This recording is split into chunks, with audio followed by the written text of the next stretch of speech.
স্ত্রীকে মেরে 999 কল। স্বামী তার স্ত্রীকে নিজ হাতে হত্যা করে, বালিশ চাপাতে হত্যা করে পুলিশের কাছে কল দিয়ে বলতেছে, আমি আমার স্ত্রীকে খুন করে ফেলেছি। স্ত্রীর অপরাধ, সে পরকীয়া করে। দুইজনের অপরাধের কারণে মূলত একটি খারাপ পরিস্থিতি সৃষ্টি হয়।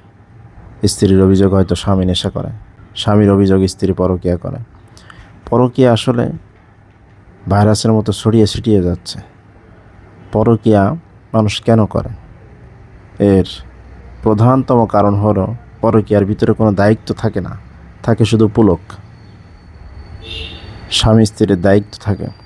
স্বামী স্ত্রীর ভিতরে ফুলের বদলে ফুলকপি আনতে হয়, আর পরকীয়াতে শুধু ফুলই আনতে হয়, ফুলকপি আনতে হয় না, পুলক থাকে শুধু। এই কারণে মানুষ পরকীয়াতে জড়িয়ে যাচ্ছে। পরকীয়ার পরিণাম অত্যন্ত ভয়াবহ দুনিয়া এবং আখিরাতে। এগুলি থেকে বাংলাদেশের মানুষকে আল্লাহ পাক হেফাজত করুন, আমিন।